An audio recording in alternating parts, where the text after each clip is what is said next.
Do not adjust your television sets, folks. Yes, it is Saturday. Yes, we are live. Yes, Mother Nature did mess with us. So we decided that we're going to have a Saturday edition. But welcome everybody to the Give It Podcast, the podcast for blurs, for nerds. If you have a fandom, you are most certainly welcome here. We are your hosts of the most, myself, Spartan, Short Guy Joe, Tafari. It's Saturday. It's the weekend. Mother Nature crapped all over us in the South, but how are we feeling? Yeah, I think once you guys got hit, it passed over here because house was shaking all last night.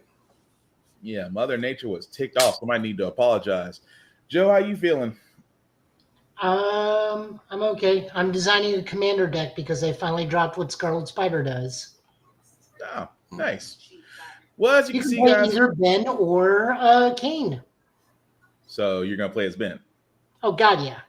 I mean, Ben is Rakdos. I actually don't have any experience in Gruul. For those unaware of Magic, it means red-green. Mm-hmm. I have no experience in red-green. The only reason I'm doing this is because Ben is red-green. Mm-hmm. Kane is Rakdos, which means red-black, but Ben's a bit better than Kane. Nice. So he's got Trample. He's a 4/3. He only costs 1, a red and a green. I know you know what this stuff means. Yeah. He's got Trample. He's got 2 abilities, which is Web Slinging, red-green, which means it's a new mechanic. So you can bounce something back to your hand, and you automatically get the red-green mana. Nice. And then his ability is when he's cast using Web Slinging, he enters with X 1/1 counters, where X is the mana value of the creature you bounced. No, friend. Cool. So he big boy if I can get stuff. Oh yeah, sounds like it. Like Glada of the Primal Hunger, who costs 12. Damn, that's a high count. But anyway, I'm gonna get down a rabbit hole. As you can all see, guys, we are a little bit on leveled upside. We do try to watch our language on this show, but words do fly. At the same time, we do show trailers and video game trailers that might be too young for younger adults, too intense for young adults. So discretion is advised. Aside from that, welcome. So we might as well get into it. We actually do have some interesting trailers because we did have some drops that did happen.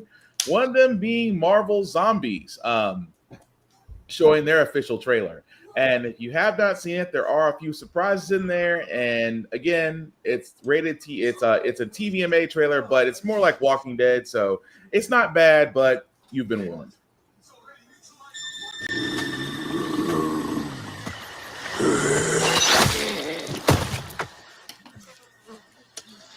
Let's go!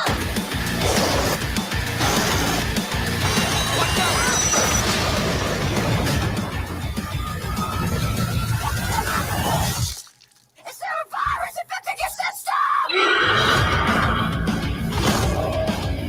All the Avengers are dead. And they're coming for us. All right, we got a world to save.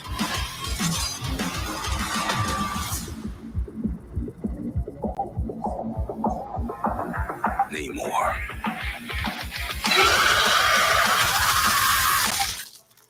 Shit. Oh my God!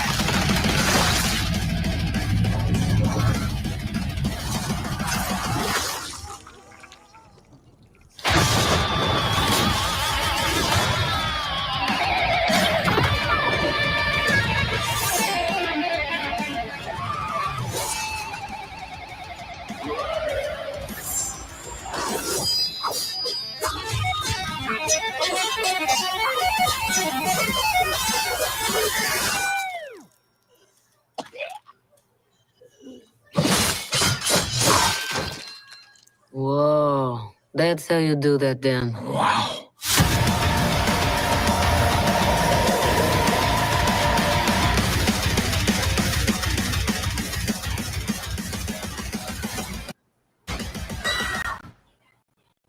So that was a trailer for Marvel Zombies.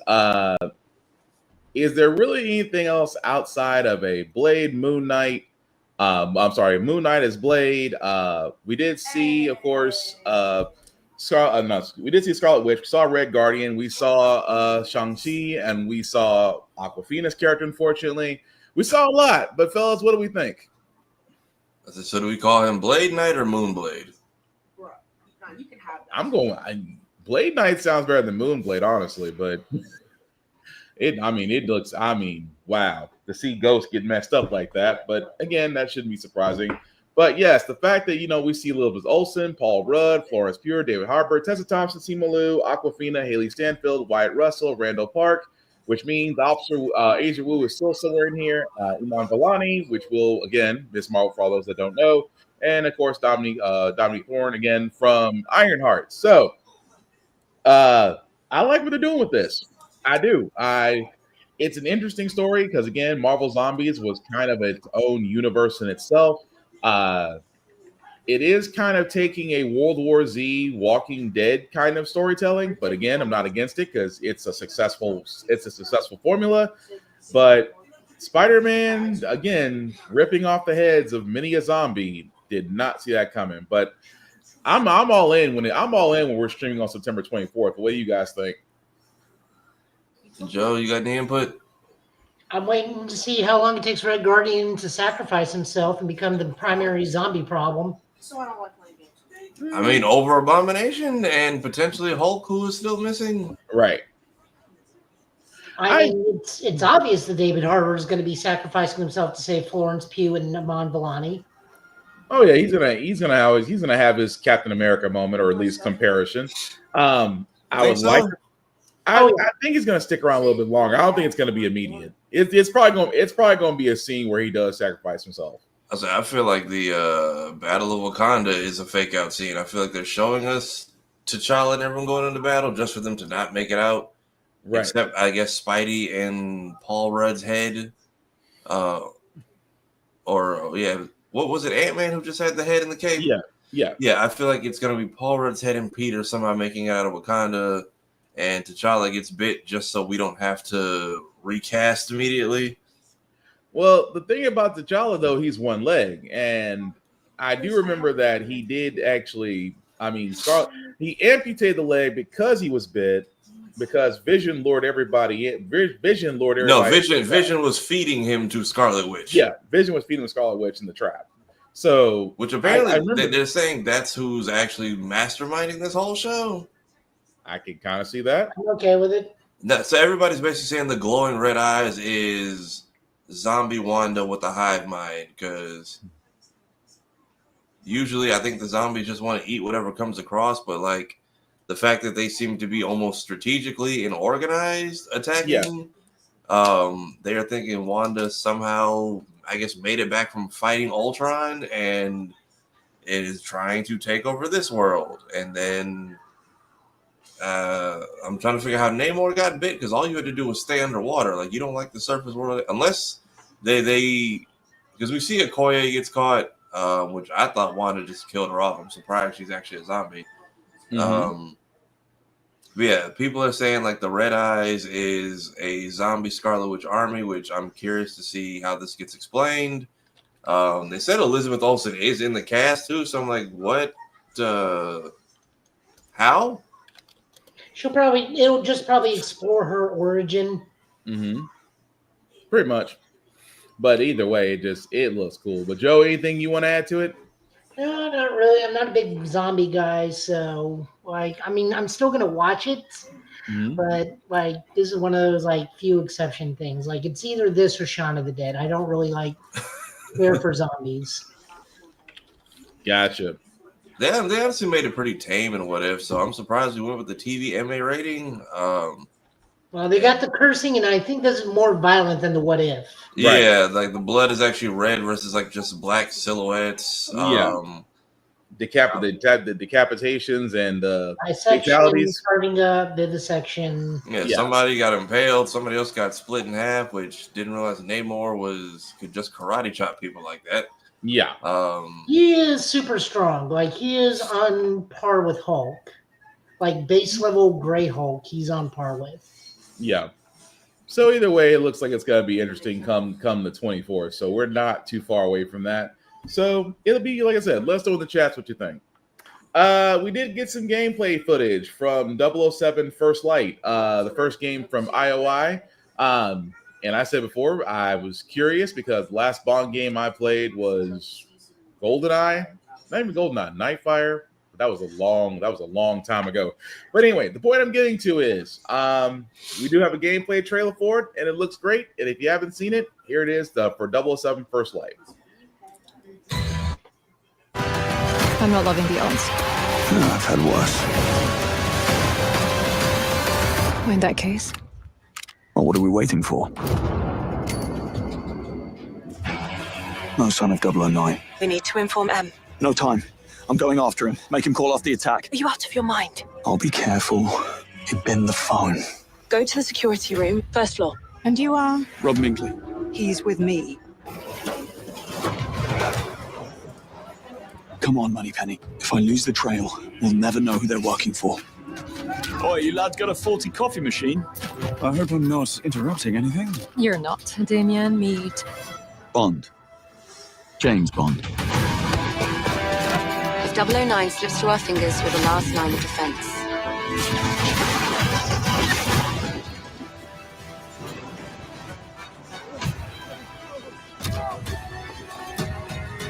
Someone just tried to kill me. Tell me you caught him.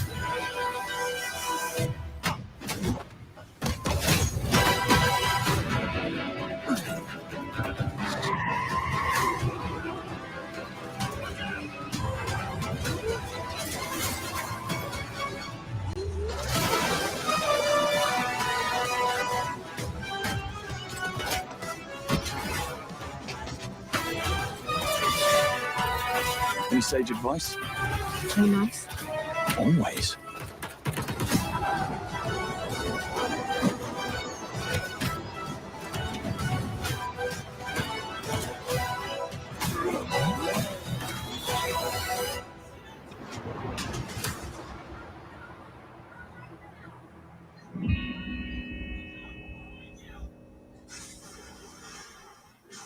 All right, so that was the trailer for 007 First Light. As you can see, comes out March 27th of next year. Will be on all platforms, PS5, Xbox, Steam, and Epic Store, and Switch 2. All I can sit there and say is that someone really was playing Uncharted, and somebody likes Hitman, and there's a little bit of Splinter Cell. But I am not complaining. It looks nice. It looks fluid. Of course, it's a James Bond story, so someone really did their homework, especially bringing back Moneypenny, which I thought was interesting. But yeah, I'm down to play it. But what say you guys? I say yeah, it's given a mix of like Hitman and Uncharted. How long has it been since we've had a Bond game? Oh, Quite a while. Quite a while. What was it, like Casino Royale or something? Like the 360? Yeah, I want to say that. I really want to say that. I'm trying to think. The last Bond game was I want to say the last Bond game was Bloodstone. Which one was that? That was the Daniel Craig after Quantum of Solace. That's the one I think I had last was Quantum of Solace. Yeah. I feel like Bond is one of those properties that like they don't drop it very often. Like you know it, but it's like it's either here or it's not. Yeah. But yeah. I would say Bloodstone was the last one because they were following Daniel what's his face's James Bond. But no, I like it. I am more curious about the story since you're basically following a former 00. And this is before James Bond becomes 007. So it's an interesting story in that. But Joe, anything you want to add to it? No, not really. I just kind of want to see in the grand scheme of things, like what it'll do and whatnot. So okay. No, I got you on that. Also, there is a gameplay trailer that's a little bit longer, actually 35 minutes, which actually goes to the opening of the game. So again, it kind of goes to mechanics, things of that nature. Feel free to check it out. It is on the 007 YouTube page. It's just that, we'll, staring at it and be like watching a whole Bond movie. But again, it seems that we're all looking forward to playing it. Speaking of things that we're looking forward to playing, Marvel Rivals, because I gotta give Joe credit for this one. He called this one a way back. about the next possible fighters, the next possible characters that are coming to this popular game. And this one did not disappoint. Of course, this is the official season for season 4 of Marvel Rivals called the Heart of the Dragon trailer. I'm just going to say I did not see this coming.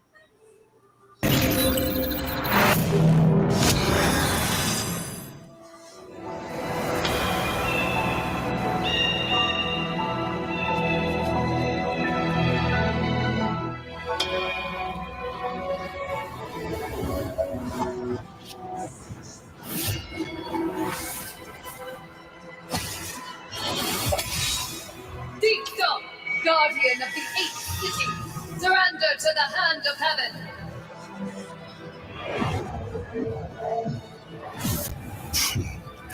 The devil doesn't kneel before false angels. So be it.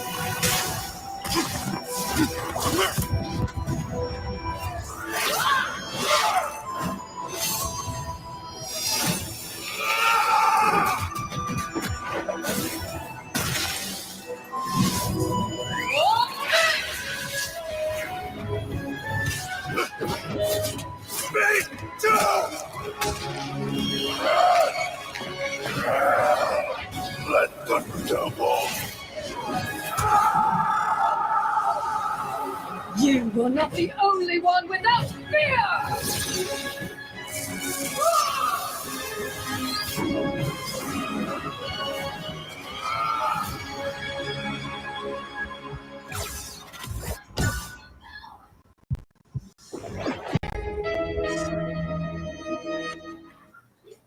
All right, so that was the trailer for the official season 4 Marvel Rivals, The Heart of the Dragon. As you can see, does have 2 new characters. One of them being very familiar, Daredevil. Looks like he's in the fist armor, if I'm right. Of course, with Angela on the other side. So, Joe, I'm gonna let you know. Say that again. You mean Angela? Thank you. I said Angela, didn't I? Yes. I got my words mixed up. My bad. So, so Joe, I'm gonna let you run with this one because you called us a while back about Daredevil being on Rivals. What do you think? When was that? You called it about 4 months ago. Okay, we'll go with that. Yeah, I'm just gonna guess that the dragon is in the background is probably Shang-Chi. Yeah. Would it be messed up if it was Fing Fang Foom? I keep forgetting all about that guy. He tried his best against Godzilla. That's all that mattered. But no. I mean, it was only a matter of time before Daredevil came in. Angela is the one that's kind of left field, but I keep forgetting she's technically a Marvel character now. So yeah. So used to her being a Spawn character. But still, it looks interesting. I just love Daredevil's look. I would say the look, and I guess the Daredevil being of what, Chinese mythology in this version. I guess because I mean I thought they were going back from the hand versus the fist storyline way back on Daredevil's comic book arc. At least that's what I thought. I could be completely wrong. It might be just a whole different story. I mean, these could be hand powers, but everything about them very much gives the hand out east. Right. Get out the area. At least that's what I'm thinking. But no, I you know what? This is the reason why I keep Marvel Rivals around, just in case I want to play different characters. But yeah, it definitely does look cool. But season 4 does start September 12th, so we're about 6 days from now on that. So definitely let us know what you think about Daredevil and Angela's characters being added to the roster. And did you like the nerf changes? Because some people didn't.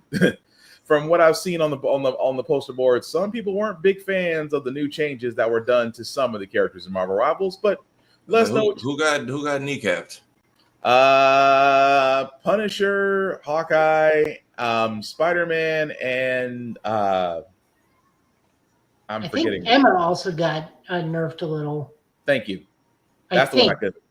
I was gonna say I think that's the 5th one, and there were 5 characters that got nerfed, and Spider-Man characters weren't really too happy about it because let's be honest, Spider-Man kind of is a little bit OP in Rivals, but that's neither here nor there. But let us know what you think as far as the next season and what they've done with the characters so far. Also, you lucky ducks that are playing Marvel Tokton, Fighting Souls, Please let us know what you think. The beta is out. I am not 100% sure if it can be streamed or not. So we're not going to take that risk because I know I have it. Tafari just got his invite sometime between the crack of dawn because they love to I mess woke with up to go use the bathroom and saw I had an email. I'm like, it is literally, it's like Patrick and SpongeBob. Oh boy, 6 a.m. I just went right back to bed. Nice. But again, if you are playing it, like I said before, not 100% sure if you can stream it or not. I haven't streamed it, and I'm not going to try. Just be on the safe side because I'm not trying to get sued. But let us know in the comments what you think of Toton's beta. Do you like the gameplay? And of course, they are looking for suggestions and comments. So please, oh please, definitely fill that out because we do want to have a more complete fighting game when it's ready to come out. But moving right along, Sonic Racing Cross Worlds. Tafari has played the beta. Before I play this short anime, sir, what was your take on what you got to play? Look, if you need a more affordable version of Mario Kart where more people are allowed to come over and play, and they actually have voiced the characters, which seems to be the good make or break for certain games, it's fun. Controls aren't hard. It's fun, especially somebody who doesn't do online or competitive much. This is actually genuinely entertaining for me. Even if I get you could be in first 1 second or sixth the next, or vice versa. And then the rival interactions are a lot more fun. They actually play on a lot of the lore. So the last two games that came out actually have some kind of factor in here as well with level design, a couple of the races, and even some of the dialogue. So it's not just throw a kart racer in to keep everyone busy while we do something else. They actually put a lot of work into this, and it is appreciated. Yeah. But with that being said, they do have animations for it for Sonic Racing Cross Worlds. And I just thought it'd be pretty interesting to show. But here it goes.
If that's supposed to be the opening, I'm already sold.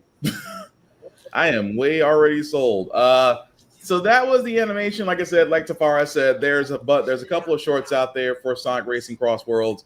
I'm gonna be honest. Whoever did their animation needs to go to a few of these manga studios and give some pointers. But yeah, Tafara, when was Sonic Racing Cross Worlds coming out? Do you remember? I want to say like 3 weeks from now. So there's going to be a demo either later this week coming up or the week after, just before it drops. So if anybody wants to try it, it'll be open for everybody. Okay. But yeah, also interesting that they actually let Sonic lose for once, which is a different take on anything that they do. Mhm. Also, as you saw in the trailer or in the short, yeah, if somebody has the monster truck thing, just try to dodge. It's like it's the equivalent of the blue shell in Mario, only they have to aim and hit you with it. However, if you get to like one of these levels where it's just a narrow pathway, it's just good get GGs for everybody. That's like the only critique I have for it. And then there is a gear you can unlock where you start the level with, or you start the race with the monster truck for like 5 seconds. And depending on where you start the race, that can either make or break the day for everybody. It's fun, it's interesting, it's different, it's affordable. I think SpongeBob got announced, Pac-Man got announced, TMNT got announced. All the Paramount properties and people that Nintendo won't come over to play are coming to hang out. So it's got a good roadmap for it. At least it won't get stale too fast. Gotcha. That does look pretty cool, though. Joe, anything you want to add to Sonic Racing Cross Worlds? I mean, at this point, this is probably going to be the race that beats out Mario Kart World or whatever. Is it Mario Kart World? Yes. Yeah. Yes. Yeah, this is going to beat that out easily this year. Like, just it's too easy. I did hear that that none of the guest characters will be getting voice acting. Yeah, I tried. Which is fun because you run into like a whole ton of licensing issues. Plus, it depends on what turtles we're getting. Mm-hmm. Do we even know what version of the Turtles we're getting? I would not be shocked. Probably not. Honestly, I wouldn't be shocked if it's 2012 or the new one, where they're definitely kids from Brooklyn. I would say, yeah, potentially. I would say if it's the new one, I wouldn't be surprised if a movie announcement is either preluding or shortly coming after that. Mm-hmm. I just know Nicktoons very much runs that 2012 version, even though they kind of throw it away like later on. Yeah. And I need to watch Rise of the Teenage Mutant Ninja Turtles. I know it's only got 2 seasons, but everyone says like that show is really good, but it feels apparently I missed the entire thing. I guess it came and went. So I would not be shocked if it's either the 2012 3D Turtles or these new kids that we got on the block. Yeah, it'll be interesting to see which turtles actually do appear. Yeah, honestly, if there's anyone who has voice lines, I would hope it's the Turtles and Avatar. Joker was mute for the little bit I got to play for him, which I understand. Yeah. Pac-Man doesn't necessarily talk. Kind of be creepy if he did. Yeah, everyone else I can fully understand. The Nicktoons people, I would hope that they would give them voices, especially because that was such a factor for the what was it, that All-Star Brawl, the second game that they came out with? Yeah. It would be interesting, I will say that. But we will definitely look for the demo as well as the release for that. Because again, like Joe said, this looks to be a Mario. It might be on par with Mario Kart World, or it might just start pulling players from that. We'll see. But the other trailer we do got is called Edge of Memories. Joe put me on this. Joe, anything you want to add to this trailer before we play it, or should we just go on and play it? This just got mentioned to me by this just got mentioned to me from a friend on a podcast, and then another podcast brought it up, so I thought we'd look at it. Gotcha. I do know that this is a French developer, so this is like a clear obscura, not style game, but like we got another French-made RPG, and it looks pretty decent. Cool. Okay. Oh, let's give it a shot. This is Edge of Memories. The world's in pretty bad shape right now. The corrosion is gaining ground every day. I try to help people with their problems. It's my job. Yet sometimes I surprise myself. Dreaming that all the world's problems would take the shape of a monster. One that I could beat right down into the ground.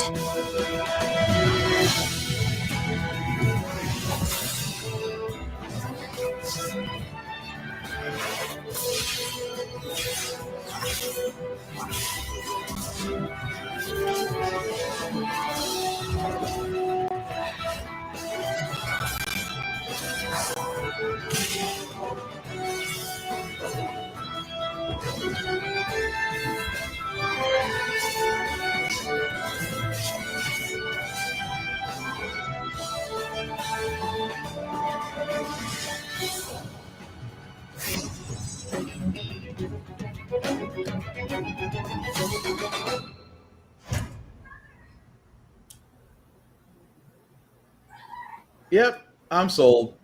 I'm sold. That's Edge of Memories, guys. You can see you can wishlist it now. Will be available on PS5, Xbox Series X and S, and Steam directly from Midgar Studio. I don't know what it is about these French studios, but first off, the graphics look great. I do dig the soundtrack, and the gameplay looks fun. So I will definitely wishlist this because I want to see what more we can find about this. But what say you guys? I'll check it out. If I get a little more gameplay, maybe like another what is it? They have like a gameplay teaser or something that explains the mechanics that gives me a little bit more insight. I'll take a look at it. Oh, there'll probably be a gameplay reveal coming out very soon for this one, but I dig it. Joe? Yep, I mean, I was already sold the first time I saw the trailer. It also kind of looks like third-person RPG with third-person action RPG, which I'm down with. Honestly, it almost looks like a little bit like Monster Hunter, or a little bit like not a Tales. Yeah, like a Tales game, which I'm also all for. Oh yeah, it definitely looks great. That's why I was saying about, like you said, about these French studios. I don't know where or how, but again, I'm into them. I am really into these indie developers really coming out with games that just really grab your attention. So I'm assuming because it's wish listed, this may come out next year. I doubt we'll get a 2025 release. We'll probably get a 2026 release. But either way, it just gets my attention. I really do dig it. But the last show that we do have is more for an anime called Kill Blue. I was gonna say, Joe, this was yours too. Do you know the synopsis behind this one? Yeah, this is one of the big shonen jumps that just stories that just ended. Professional hitman gets drugged and wakes up as a 13 or 14-year-old, and the agency is like, "You've been doing this for a long time. We're actually worried about your mental health, so we're going to send you back to high school so you can actually have a childhood." And I'm just like, you want to help his mental health, but you're going to send him back to high school. That circle doesn't square. Yeah, let me know how that works out for you. Right. That's not going to be bad at all. Don't have a childhood. It's like, sure. I'm just saying, it sounds like Tokyo Revengers, but with guns. But I would definitely. He retains his adult mind. Okay, So he does. Okay, gotcha. Well, with that being said, let's take a shot at it. This is Kill Blue.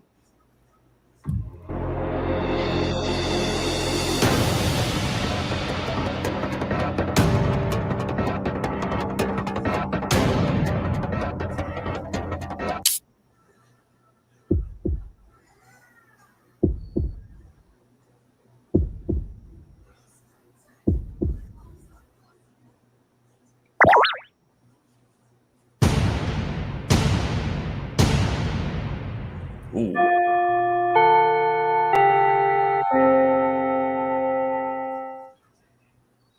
I'm laughing about the fact a 39-year-old, like Joe said, a 39-year-old man in middle school. Wow. As you can see, that's the teaser trailer for Kill Blue coming out next year. I did not realize it's the same guys that did because they did mention it earlier in this. I saw it and I didn't really watch it. Hang on a second. There was a part where they had mentioned it. Yeah, that's all I was looking for. So I didn't know it was the same guys. This is the same guy that created Kuroko Basketball. So I want to give this a shot. I want to give this a shot and see what it's about. Because it's you know what? I did the same thing with Sakamoto Days. I am not complaining. I love that. I love that anime and manga. I'm willing to give Kill Blue a shot. But what say you, Tafari? I'll check it out. I mean, isn't Detective Conan similarly the same thing? Only he was drugged by some stranger. We still don't know who it was. Yep. Yeah. So yeah, I mean, at least they did it for his benefit this time. We'll see, depending on how Japanese middle schools go. Right. Yep. But Joe, anything else you want to add to this? Not to this. I did want to make mention. I had completely forgotten about this. Going back to Edge of Memories. This is a sequel to Edge of Eternity, which was released in 2021. So there's a game before this. I have to go look for that too. So if you want to go, so you can get familiar with Midgar. I think, if I remember, because I think I've played Edge of Eternities for a little bit and just didn't drop off because the game was bad. I think I dropped off just because like a lot of other stuff was coming out and I had to take care of it. But this is. Oh wow. So yeah, I just saw it. I'm sorry, I just checked it on Steam. I was like, okay. So yeah, Edge of Eternity has a lot of DLCs. Okay, so it's a pretty big JRPG game. Yeah, I'm gonna definitely have to check that out too. Definitely go give that a look at. I think a lot of people may actually really enjoy it. Oh, it did. Like I said, if Edge of Memories looks good, I may have to go back and just finally put that Steam account to use like I should have been doing 10 years ago. But anyway, I can't because my computer's still a potato. Oh Lord, Mech Warrior 5. Of course, there is some new news with the Shadow of Kerensky, in which there was a interview that was done with the director Chris Lowry. So, Joe, would you like to explain? As he's already laughing, go ahead. You didn't see the first thing I said as soon as I dropped into the new mission, did you? I missed it.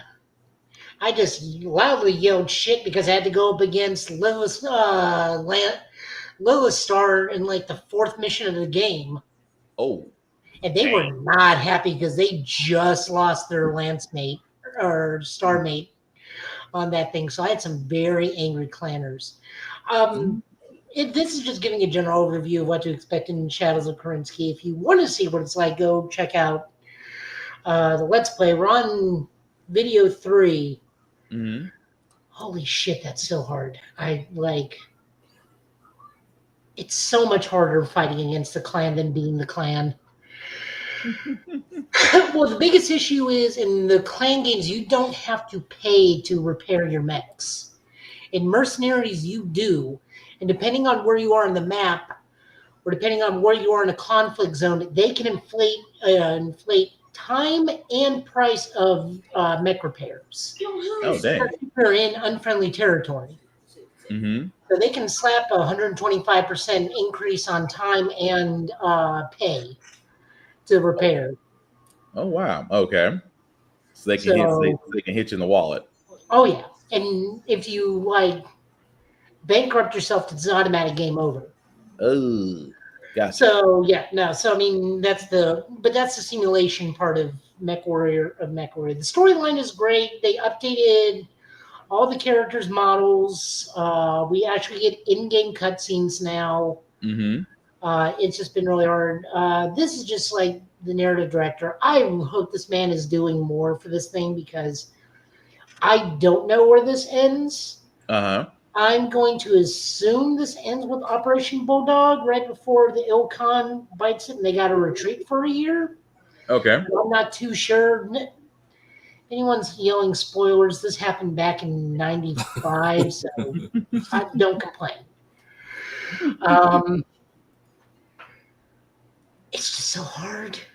I mean, I'm really up to the challenge. I'm really enjoying it, but it is so hard when they have twice your range. Because, like, I just appear on a map and all of a sudden a PP particle cannon shot just whizzes back past my cockpit. It's like, where the F did that come from? And then it's lights out. Now, it's not lights out, but it certainly, like, hits me or just whizzes back past my head. It's like, I don't even see where that came from. Dang. That is kind of messed up. But anything more you want to add to what people should be expecting in the new DLC that they've hinted on or let loose, or somebody slipped up and said something they weren't supposed to say? No, and this is just the Clan Wolf, but from the perspective, Clan Wolf campaign, but from the perspective of the Inner Sphere. We do go up against the Ghost Bears initially, because as I just said, I ran into the main cast of Ghost Bear. Mm-hmm.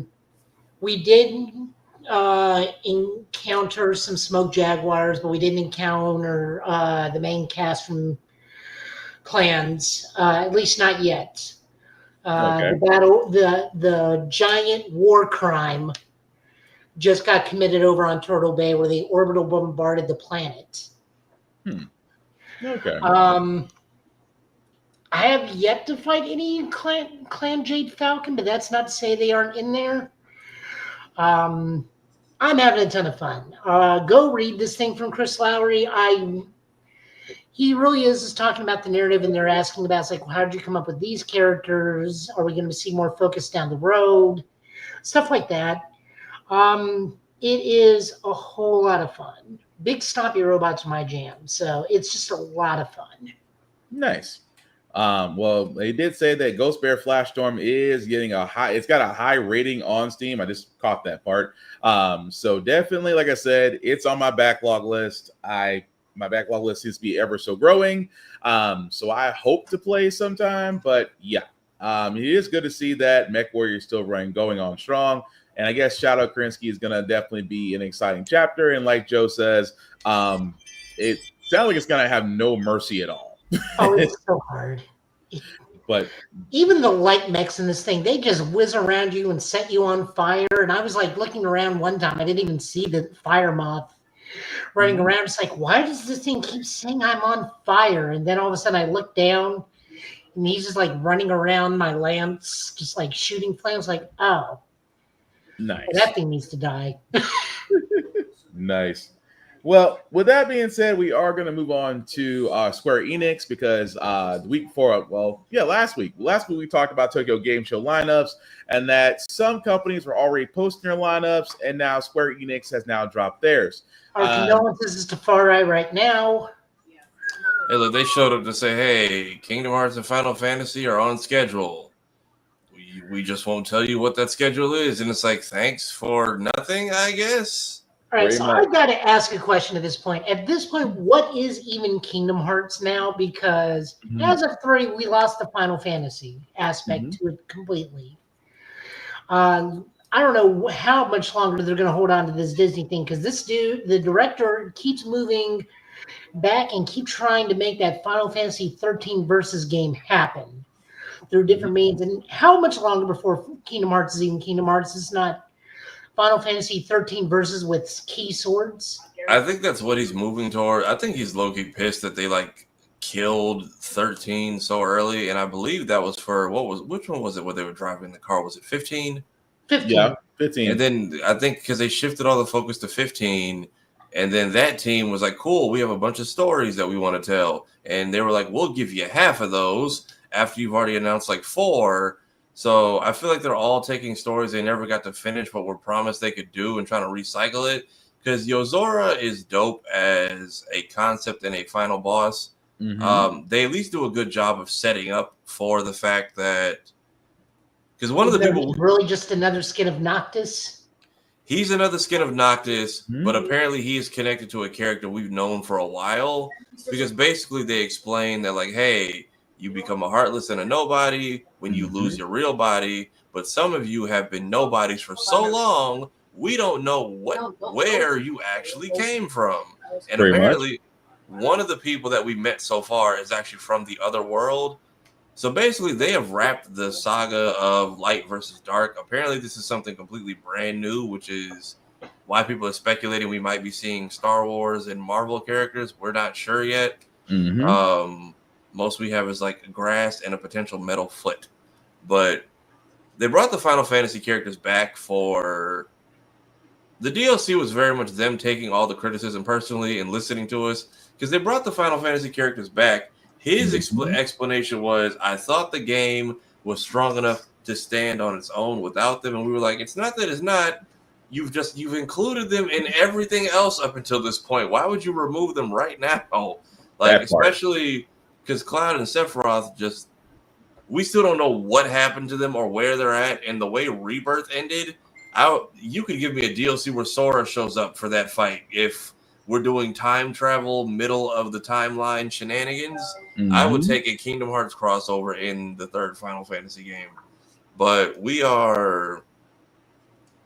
I don't know. I don't know if we're going to be at the end of this story. We're starting a brand new chapter with whatever the 4th game is going to be. I feel like they just announced it too early. I'm not getting my hopes up anymore. Anyone else is doing that to themselves. Except for the Hollow Knight fans. They had the need to remind us that they've also been waiting, and I didn't know they were a group of people till like last week. I apologize. I apologize profusely.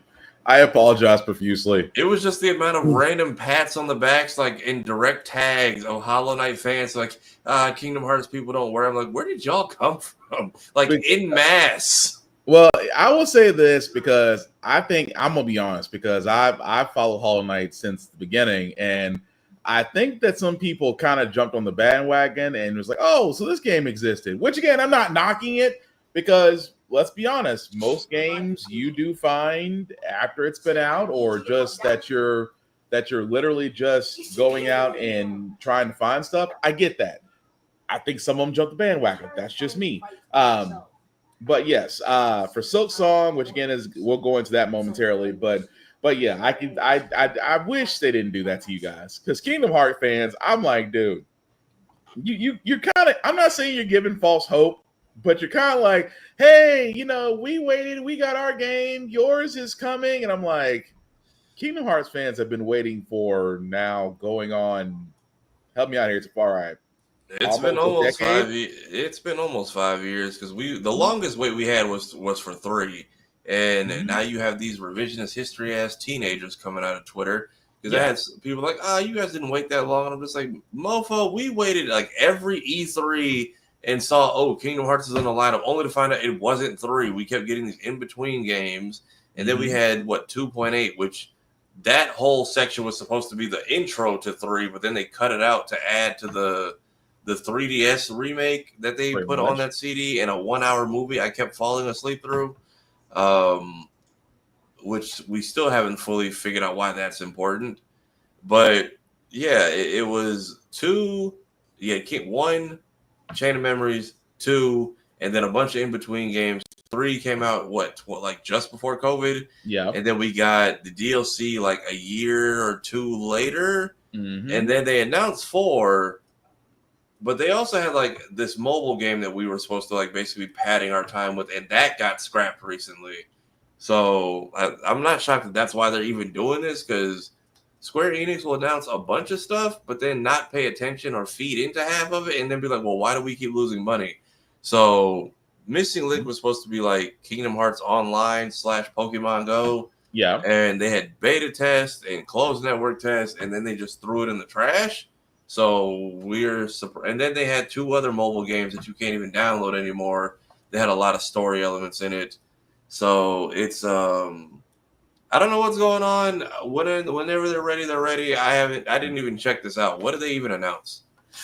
So what they actually announced for the TCGS for Square Enix, they said we're gonna get the Adventures of Elliot, the Millennium Tales, which is already a demo available, Dragon Quest, 1 and 2 HD 2D remakes. There's also be a demo available for that.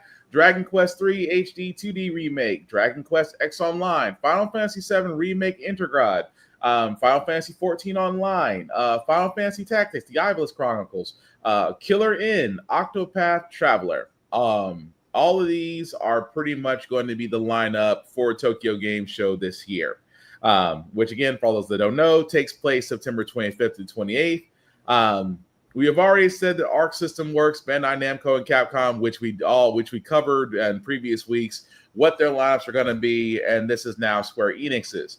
To be kind of honest, I think this is kind of it's a meth lineup. I mean, don't get me wrong. I'm pretty sure, like I said, Dragon Quest 1 and 2 and 3, it's a great JRPG if you never played it. 8's still my favorite. Adventures of Elliot, the Millennium Tales, not very familiar with that one. So again, could be good, could be nice. I don't know. Final Fantasy 7 Remake Intergrad, because Final Fantasy 7 will be on the Xbox Series Switch, on Xbox Series X and S, and also on Series Switch 2. So again, I don't know why that's a thing, because we're already having crossovers happen. Final Fantasy 14 Online, it's a successful MMORPG. I guess they're going to be adding more stuff to it. This is probably going to go more into probably either new expansion or the Monster Hunter content. Probably so. And of course, Final Fantasy Tactics, The Iblis Chronicles. Again, looking forward to that. I said before, I self-admitted as a Final Fantasy fan, I've never played a tactics game. I want to use that one as my first introduction to that area. Killer Inn, still PC, not sure about what that one. And Octopath Traveler 0. We talked about Octopath Traveler, not sure about how 0 is going to be. So I'm not sure if this is a pre or a post, but again, this is the lineup. I'm not to say I'm not disappointed, because again, from Tafara's point, this should have been a wonderful time to introduce a new IP from Square Enix, or give the fans what they wanted with Kingdom Hearts, or give us something.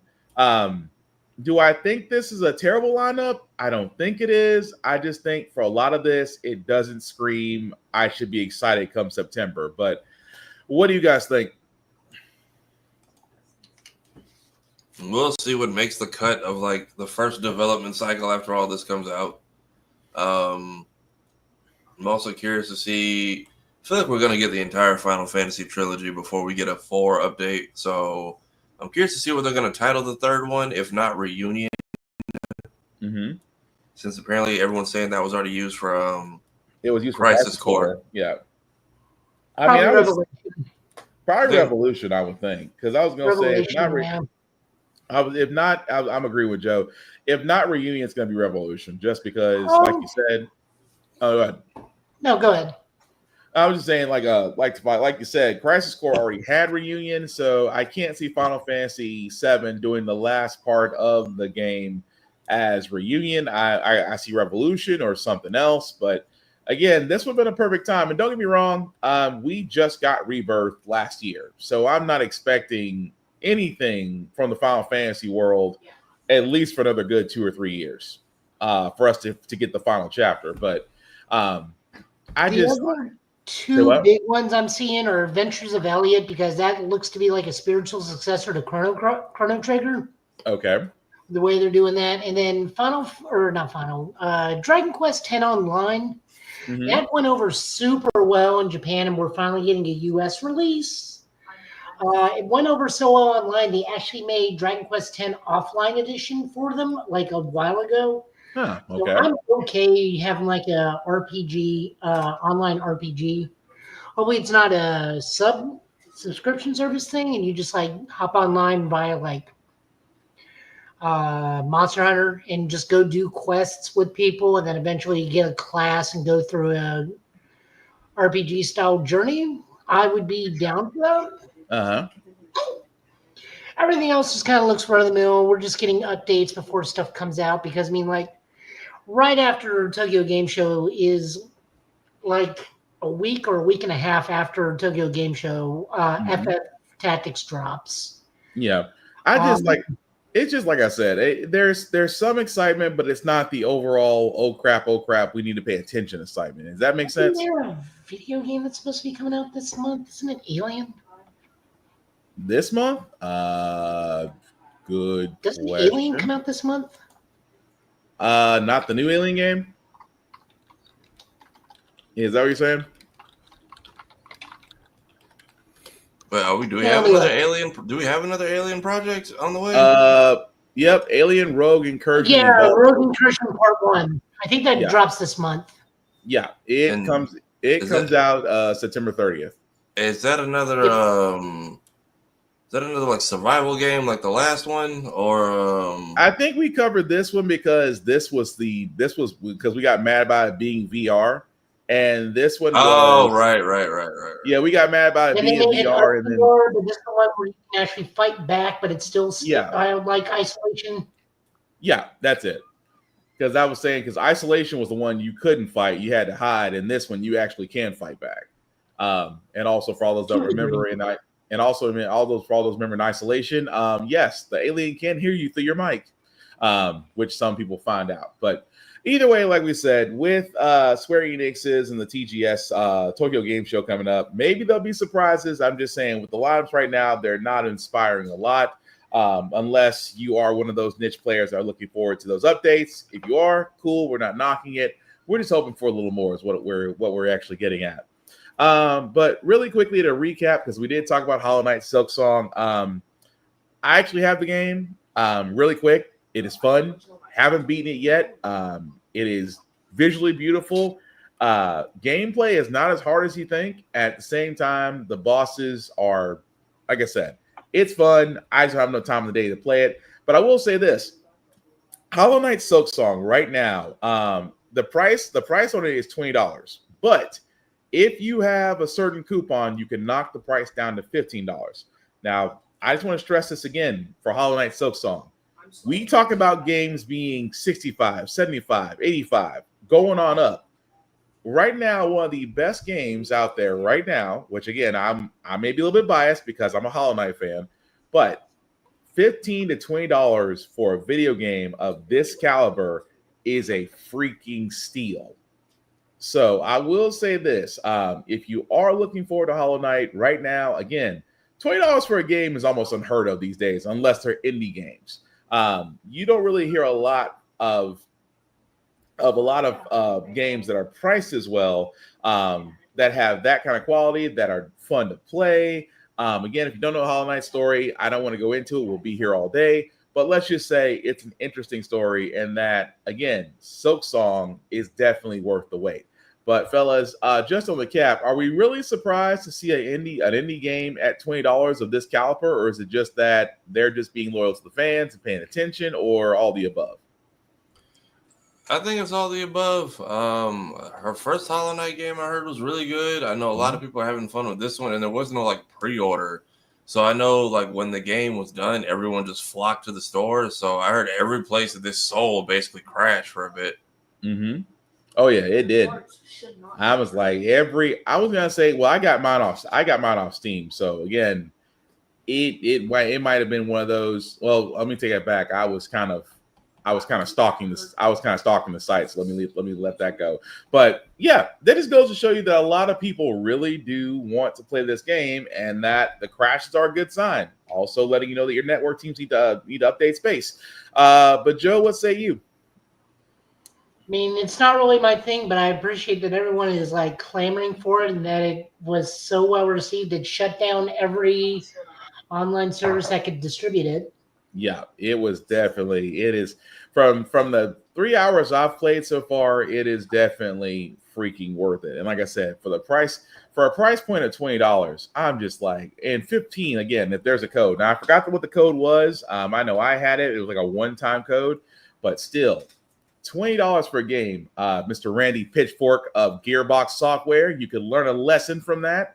You know, everybody can afford $70 games. No, Mr. Pitchfork, we can't.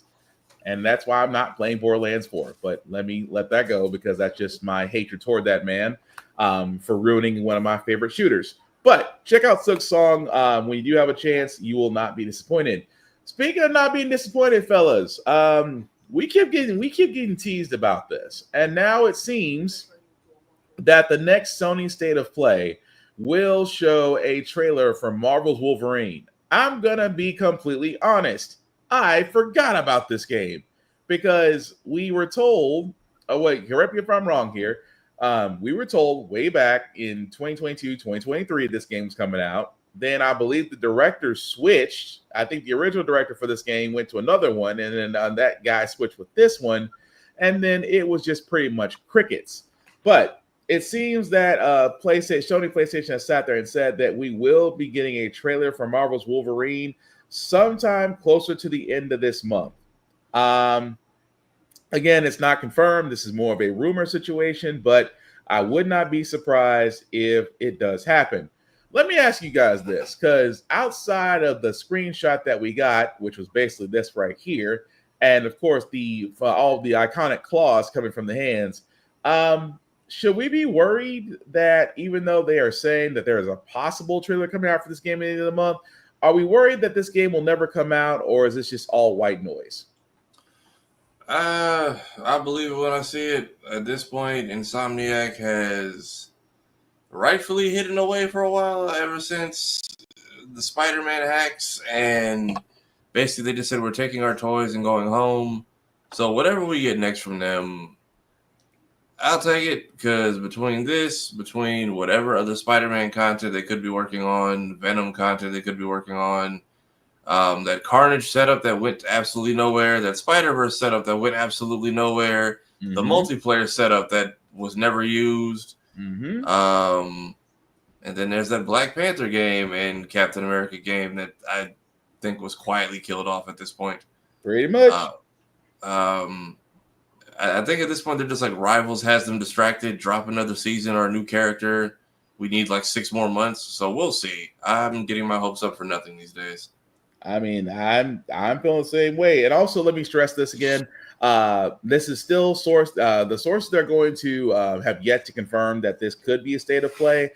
They are saying that if it's not a state of play, then it may be shown at the Video Game Awards in December. So again, it's all up in the air right now. But Joe, I'm gonna ask you too. It's like, are we really wanting a Marvel Wolverine game right now with all this uncertainty, or is it just a wait and see? And if it pops up, great. If not, A little bit of both. I mean, I wouldn't mind a Wolverine game. I don't know how he's going to traverse. If we're getting like an open world style, if we're going to do mission based, because Wolverine open world does not honestly sound that fun outside of hopping on the motorcycle and climbing up buildings. But you don't really have the web swinging to get around a city as efficiently. And see that? No, go ahead. I think he's suited better as an action game where it's smaller locales. Like they really focus on a district of New York if he's in New York City, wherever he is, or maybe Madripoor. Because I mean, if the whole thing's centered in Madripoor, that's great because like stuff's close together and all bunched up, and that's when Wolverine works best in like that game. Like, for example, that X2 Wolverine's Revenge where Mark Hamill voiced him over on the 64 and whatnot. Yeah. Still the best Wolverine game.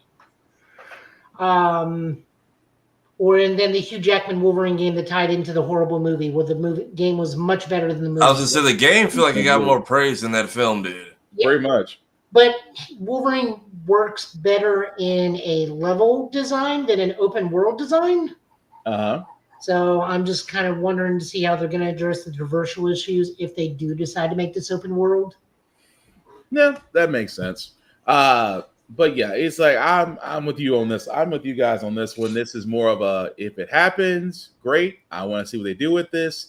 But honestly, like I said before, I put this in the whole thing of it may happen, it may not happen. But right now, there's not enough buzz to get everybody excited. I mean, you guys have no offense, Insomniac, you guys have did great by us. Spider-Man and Spider-Man 2 were great. Uh, and you might still give us a Venom game. We still might get a Venom game. We don't know. But as far as Wolverine game, I'm sorry, unless there is a Dynamite trailer, whether at State of Play or at the Video Game Awards, I just don't see the hype train getting behind it. That's just my take on that. But what we can get behind in the next story, guys, is that Superman, of course, James Gunn's Superman, critically accepted everywhere. I don't think anybody had a problem with it. And James Gunn sat there and said, "Oh, well, if you like Superman, you're gonna love Man of Tomorrow." He did again. This is James Gunn. And I do respect him for this. He was the first one to sit there and say, "Yes, the next Superman movie will be Man of Tomorrow," and already gave us stills of what it could be, the release date, and things of that nature. I appreciate Gunn for that because he is definitely making sure that if it's coming from him, it's gospel. Now, Man of Tomorrow, which we got told is definitely happening. It has a release date of July 9th, 2027, so 2 years from now. And this is kind of saying a lot because, again, if you've seen Superman, we're not trying to spoil it for you guys. Still recommend you can see it. For a lot of people, it is available digitally. I think right now you can rent it or buy it across. Yeah, I hope they extend the theater run next time. Like, let it stay in theaters. I feel like the digital thing was, I don't know, Warner Brothers being like a little scared and not being 100% sure people would trust it. But next time, let that movie run as long as Sinners did. Like at this point, let it have its fun. Let it do its theater runs. Let it get to the dollar theaters. Let kids go see it. Let the summer camps, whatever. It's a good flick. Like it's and then wasn't because I don't know if they actually gave a second film. Wasn't Man of Tomorrow supposed to be the second Henry Cavill film? Okay, because I know. I've been seeing them already, like, but that was our title. Yep, Snyder wanted, and again, this is Snyder fanboys, which again, I'm not trying to summon you guys. Yes, that was supposed to be Man of Tomorrow was supposed to follow Man of Steel in Snyder versus failed attempt. Again, Man of Steel, and let me also say this really quickly: Man of Steel was not a terrible Superman movie.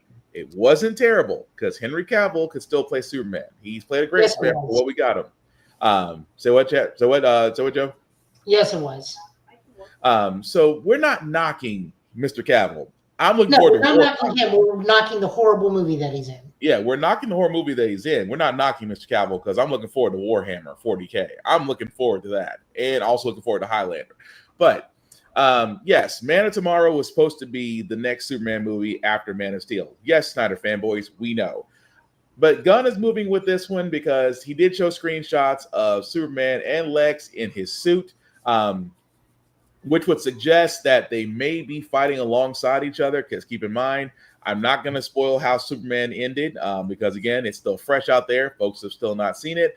But if you've seen the end of the movie, then I can understand where Man of Tomorrow may pick up. At the same time, we may see some returning characters. We also may see a character that briefly showed in Superman having more of a full role before they get their movie in the DCU. So with that being said, fellas, what do we? I mean, is this a great sign that that Gunn is on the right track with Superman as far as telling the gods and monster story through him?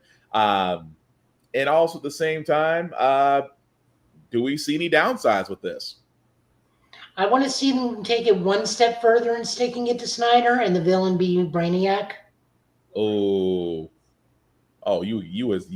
Snyder fanboys would lose their minds. They really would. If Brainiac was the villain in Man of Tomorrow, they would lose their caca. Tafara, what say you? I'm still trying to figure out where all the connections are going to be for this whole thing with Peacemaker, because they're giving us little hints there, but keeping it vague, I feel like on purpose. So I'm curious to see where all this how everything ties in and what all gets wrapped up or reused or revisited. Yeah, thanks for reminding me about that. Yeah, especially after these last couple episodes. I mean, if Eagly dies, we riot. Just putting that out there now. Yeah.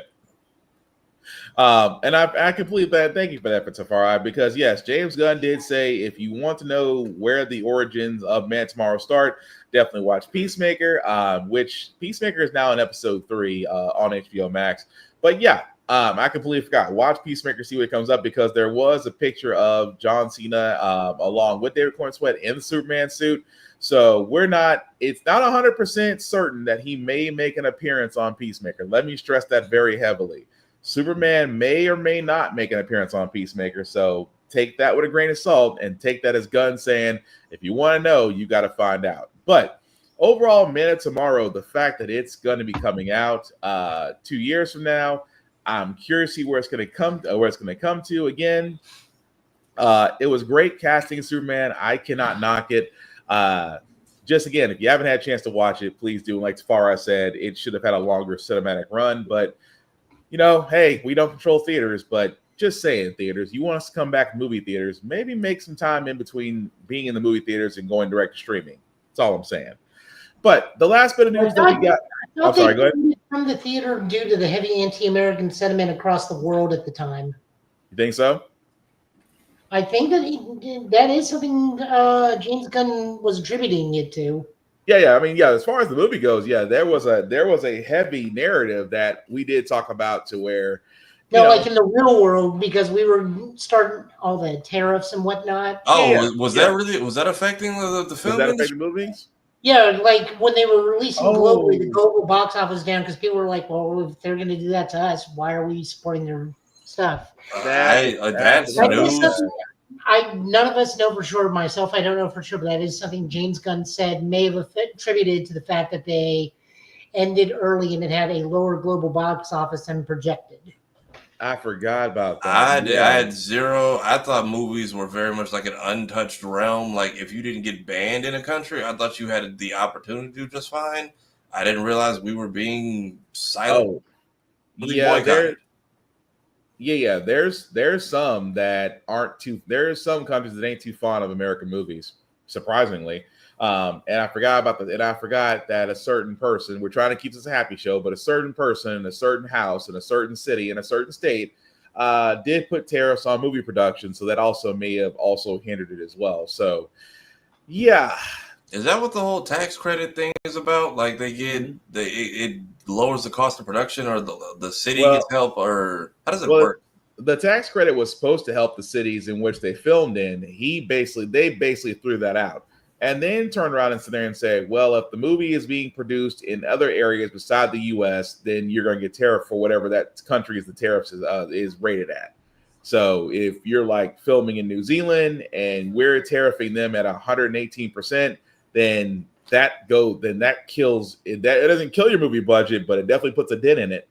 So that part too. So thank you, person in unknown location, in unknown city, in unknown house. You make movie watching so fun now. You hear us, Bear in the Big Blue House? This is all your fault. Wait, what did Bear do? Why is Bear catching a stray off of this? Because we have to allude to somebody in the house. Right. You got somebody's going to have to take. Yeah, he spent more time. He spent more time. Probably the mouse. I was going to say he spent more time on that balcony than he did in the house talking to the moon. Let's be real. It's probably that damn mouse's fault.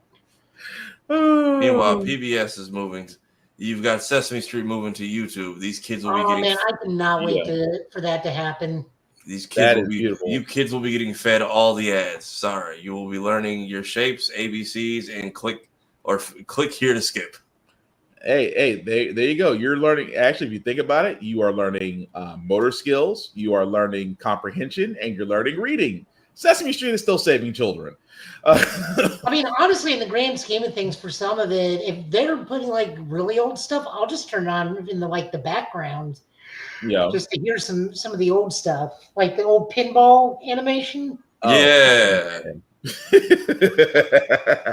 I was thinking about that because they did have an updated pinball when I was sitting there showing my kids. And I was like, oh wow, you guys! I remember the one from the 80s.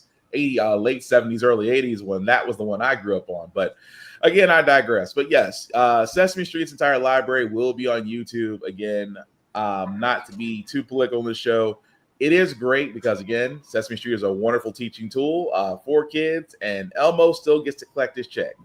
So again, I was more of a Bert and Ernie fan, but I'm gonna leave that alone because that's another rabbit hole I'm not trying to go into. But macros, because this was not on my bingo card, but Joe brought this up and I thought this was interesting as well. Macros designer says USA lacks new characters due to mass market expectations and maybe religious constraints. So, Joe, you want to take the lead on this one? Is this because I'm able to pronounce Japanese names easier? I didn't say that. But yes. It does help. I didn't say that. So this is an interview with Shoji Kawamori, who is one of the principal designers, and Mechs and Macross and various other ones. He's also designing stuff in the upcoming series Daemon X Machina and its current sequel, Daemon X Machina 2, which is getting ready to come out. Just the long and short of it is he's just pretty much saying it's like American characters are all bland as shit, and it's because they have to hit certain quotas, they have to reach certain target audiences, and you can't really do a lot of things due to certain religious beliefs. You can't make them overly sexualized, or you can't under-sexualize them. You're always just stuck in the middle, so there's little to no variance.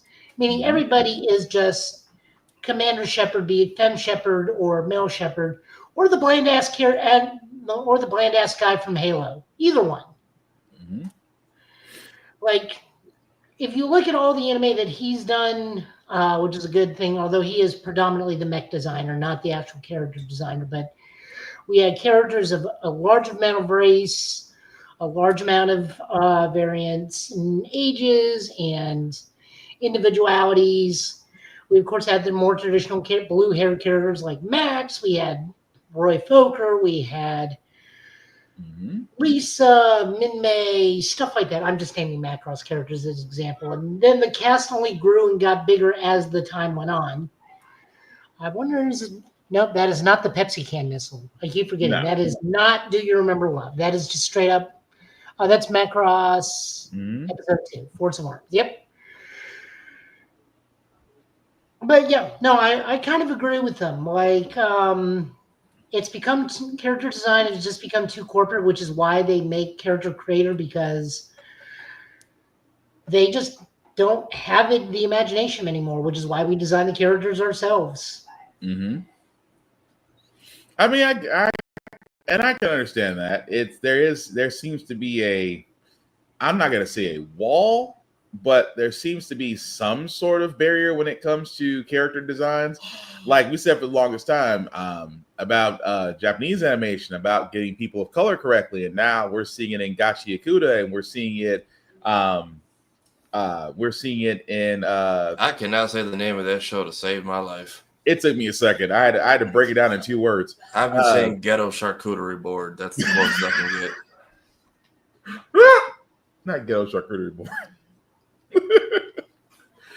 but no, between that, Jujutsu Kaisen, we are seeing more better designs. But I do see where he's coming from on that. It's the whole thing, and there seems to be this hang up on representation and how it's drawn, and there could be those factors behind it. I'm not knocking it. I'm just saying the guy's got a point. Because if you're used to a certain style, if you're used to a certain look of your games that doesn't look like you or doesn't represent you, then yeah, it's seen as foreign or just ugly, or better off, why did you design this? So I can see those things, I really can, but I don't see why people are getting in a twist over this, because he's right. I can't see anything wrong with what he said. But Tafari, anything you want to add to that as far as designs go? Because he's pretty much saying that you guys are just stuck to one style, and that there might be some religious impacts on it. I don't know about religious impacts, but I mean, we're still seeing them just now add certain hairstyles to video games. I think even this Pokemon game that's coming out, I think very soon. It has a lot of new custom hairstyles in it. And Fortnite has been rage quit. Fortnite, I think, has been one of the most selective. As much as crap people give that game, that's usually why you have creative characters these days, because people are just like, you can't. I don't know. You got so many people, and then so many people want to complain about antagonists looking a certain way. Well, then you make it at this point. Yeah, pretty much. But we'll see. See what they rate from that. So, moving on to reviews. I know all of us didn't watch Peacemaker, so we'll come back to that momentarily.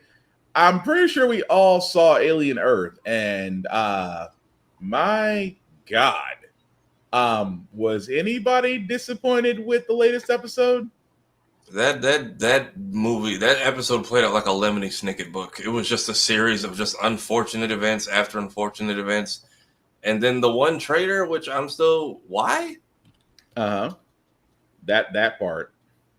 I just, all I can sit there and say is, again, we're going to go spoil territory because there's no way we can not talk about this and not say anything. I refuse to believe Once again, the Alien universe is filled with medically licensed dumbasses. How do you perform surgery without protective gear, without protective head goggles and masks on? I'll give you don't know about. Yeah, protective stuff. I'll give them, but I'm just like, you couldn't expect the magical ticks to predict space gas to come out of them when you try to remove them. I was expecting like maybe static shock. No, you just I was fully expecting them to pull them off, and they just start like. He starts losing bits of his lungs or whatever. So it's like, you can't tear them. They're gonna take the flesh with them. But no, they're just like, psych. We came with an evolution for that. Go. I'm blanking. What is the Gen 1? Poison gas from Pokemon. I'm tripping off the eyeball. That eyeball, is it me or did the eyeball he Loki tried to prevent all of it, Loki. Yeah. He's like, hey, I was just willing to possess a poor animal and call it a day. I tried to tell you that dude basically vomited in your water, and you didn't hear those tadpoles swimming around in there? Right.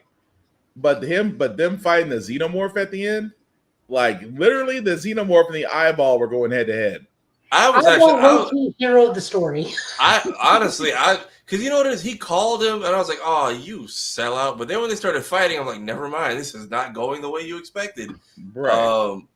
My best favorite part was where he bites the alien. It just gave me Goku vibes. I was just like, I was fully expecting to watch the host mouth corrode. But I was like, I guess the alien almost seemed taken aback at how much he was able to put up with it. He's like, what am I supposed to do with this? It was almost a surprise, like, you actually bit me. It's like, really? But also them finding out with the one person who got his neck gutted open is like, yeah, they have acidic blood, so this guy's basically dead. Right. Which I don't know if I'm curious if that killed the xenomorph that was inside him then, because he was already face hugged. And they cryogenically froze the other guy that birthed the xenomorph.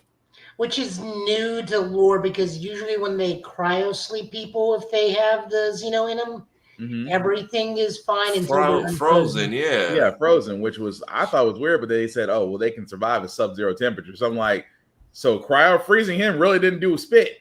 It's like he still got out. So is the xenomorph that the xenomorph that escaped is the one that broke out of the chest, correct? Right. Yeah. Okay. All right. So then I guess the second one didn't get to gestate because the host died. Because it feels okay. Because I'm curious to how much they need the host to be living in order to gestate. Because remember, they had the lung on a ventilator to keep the lung functional. That part. Right. Okay. That guy getting. Repeating the plot of Repo Man. Hey, you can either work for us or we can bill you for the price of the lung. It's just pretty like much. And that's why I said that was so crazy. And then you see the story. It's like, correct me if I'm wrong. Are we supposed to feel bad for old boy now? Because it's like you literally gave the story of his daughter. I'm like, dude, I thought he was going to end it all. Like, you see the letter, you see at the bottom, like, oh yeah, your daughter died, and you'll be able to come pick up her possessions in 53 years. I was like, do you really want to come back, or is this Oh, like what the synthetic guy or the synthetic? the current brain swap person? No, the synthetic, because he was it looked at first like his whole thing was he sat there and was so honest, like, look, we just got the cargo is the most precious thing, not you, not me. He's telling the captain this, and he's like, the cargo is priority. So I'm just like, how did y'all capture these things in the first place? Because clearly keeping them contained is not in your thing. And even the eyeball was like, hey, I'll possess a cat and call it, which cat came from where on that ship, unless it was just somebody's house cat that got possessed. I was going to say somebody's house cat, because I was wondering the same thing. Which I'm curious if that dude was dead and he got possessed, or if the eyeball took him while he was alive. Because I'm like, it doesn't seem that strong.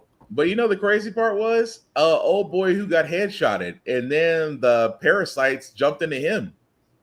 We never saw what happened with him. Yeah, because we only saw the two, which means there's like probably dozens of them crawling, and now they're just going to be like modern day roaches on the planet at this point. And then at the same time, where did the saboteur come from? That was apparently there's a whole nother section of like unimportant crew that was supposed to be in cryosleep. Yeah.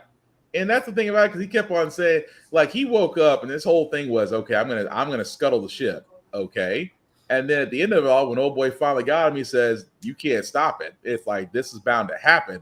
So I'm like, wait, your story, sir, doesn't make any sense. You came out of nowhere wanting to scuttle the ship and take everybody on the cruise. So did you mean to bring the xenomorphs to Earth and just wreak havoc everywhere? He showed up so late and went out so quick. I didn't get his motivation. Also, shooting, because that normally doesn't happen. Shooting the already incapacitated person in the head was a wild decision. Man, I thought that was like, that's just messed up. You just went slim pickings for no reason. But it was interesting. I was like, the whole time, it's like one by one, they all got picked off, except the old girl at the end, because old boy made a decision and sealed the door. And it's like, well, I'll say this is a very aggressive xenomorph. Like, he doesn't just kill people. He very much like he needs to take you like the 15 minutes with the Undertaker first before you die. Like, very much. Why are you like? You have a tail and like the mouth thing. Why are you choke slamming and body slamming people and dicing people? Well, I mean, eat the rich, but dicing people in half, and like it's very much. These are some very personal annihilations. This xenomorph is doing. But it does add to the story, though, as far as that. I didn't like the backstory of what happens on the ship before the crash. So I'm kind of curious to see what they do with the next episode. Although I do love the title of this one, and even in space, I was like, really, even in space, no one can hear you scream. That's a nice title to the original episode, to the original movie. But I do like that the alien was most of the time a practical effect. You could tell he was a dude in a suit. Props to that. I still want to know if the Asian dude was the synth.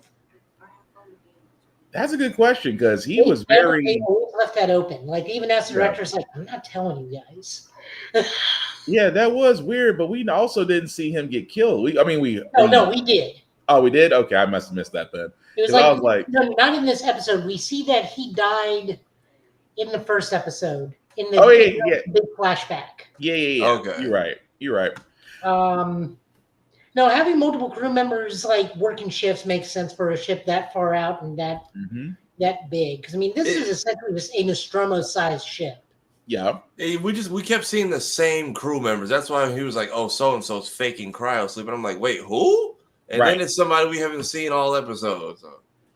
That was definitely weird. That's why I was like, that's why I was kind of like, it didn't really make any sense at first, and then it's like, okay. This is how you guys are saying how everything went downhill. I get it.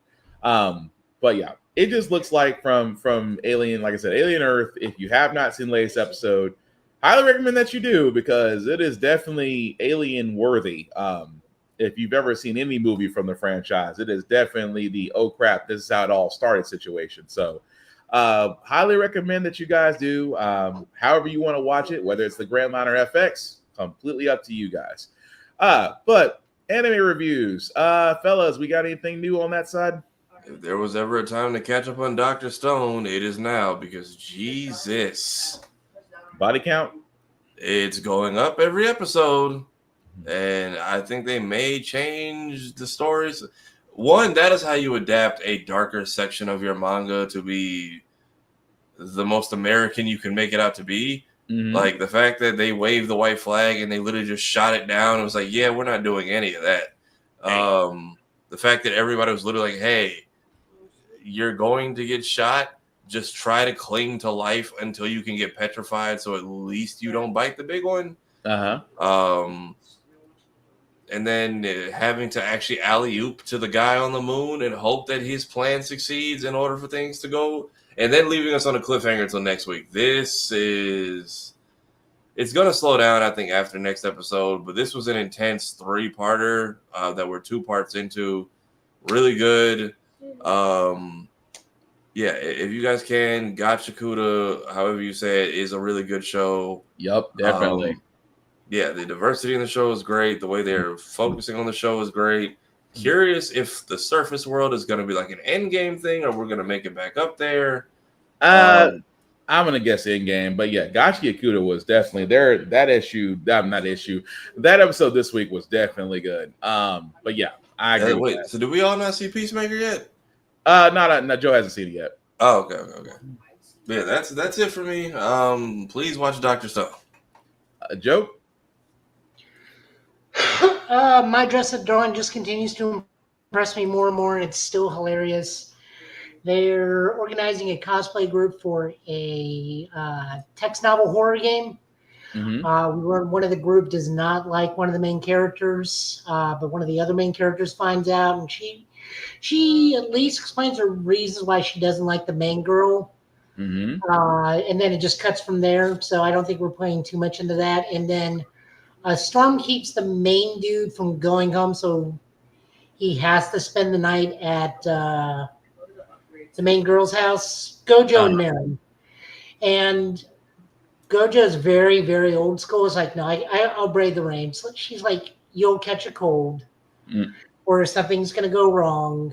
The trains aren't working, just stay the night. So he comes up with, if I don't sleep, it's not a sleepover. So they go to the convenience store to get like a change of clothes, some night clothes and whatnot. And he's over next to like all the like, not adult stuff, but you know, like the condoms and whatnot, because the energy drinks and the condoms are in the same aisle just through sheer coincidence. All right. You find an energy drink. Like she comes to get him and sees him in the aisle looking at stuff, and he's looking at energy drinks. He's kind of like covering it up. Mm-hmm. So she's just like, how much speed do you have? What are we doing tonight? Mm. And then he's like, well, tonight I don't intend on sleeping. Dang.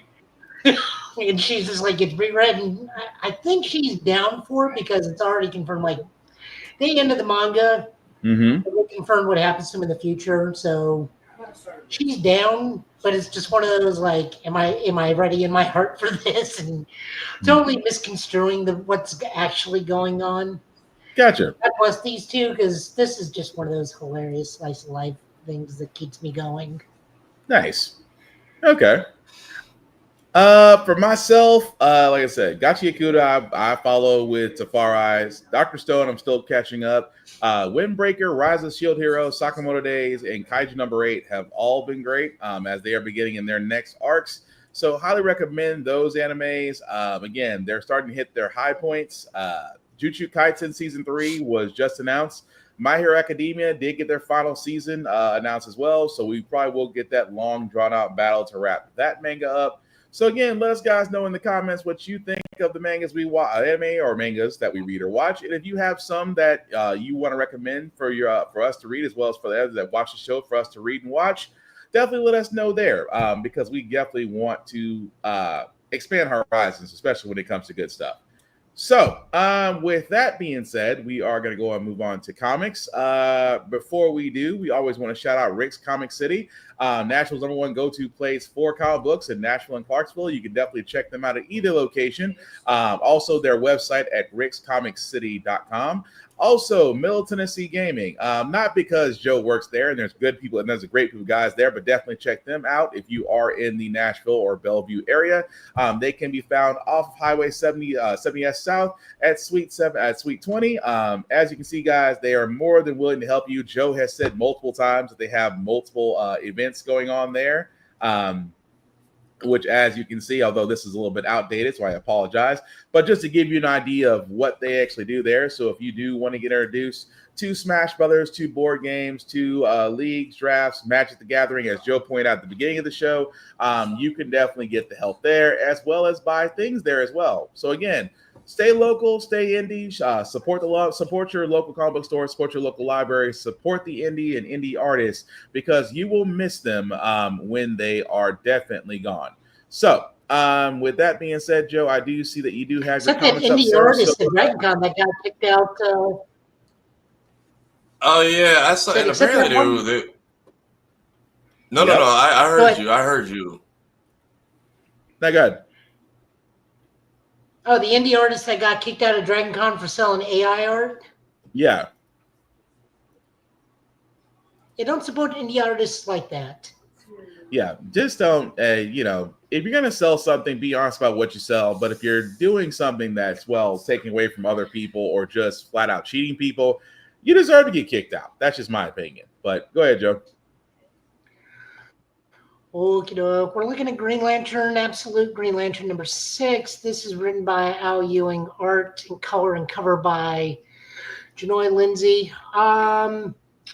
We finally get the rundown of what's what in this thing, like what all the different lights means, where everybody actually is, that Abin Sur just kind of like erased for existence. And in all honesty, I am probably dropping the book this issue. This should have been issue 3. This is taking way too long to get going. Like, even as a diehard Green Lantern fan as I am, like, my patience would run out with this book. It is a bit of a slow burn. They just took so long. I mean, we're still getting introduced to the cast, which is also a problem because this is issue 6.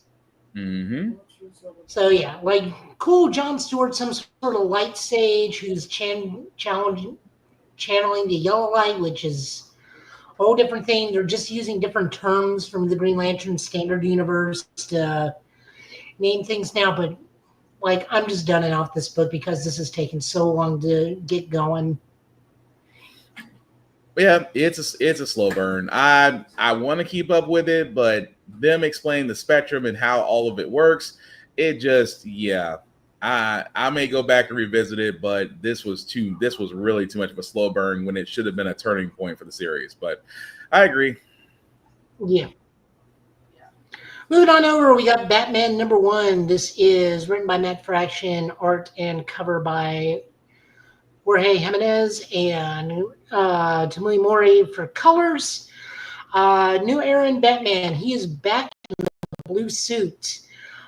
He's also a mildly kinder, gentler Batman to a degree in this one because Killer Croc kind of mutated into a dinosaur. And Bruce sits down and talks to him, even taking his mask off because he knows that Killer Croc is less and less Wayland and more of its own identity now.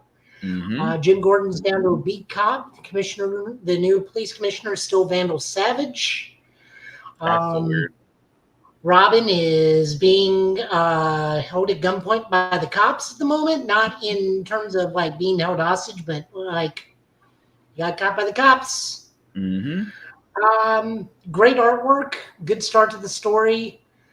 We may follow this in store. I'm still not reading Batman in the grand scheme of things, but I did like this. I like the new Batsuit, but I'm also an old school Batman fan where I like the blue suit more.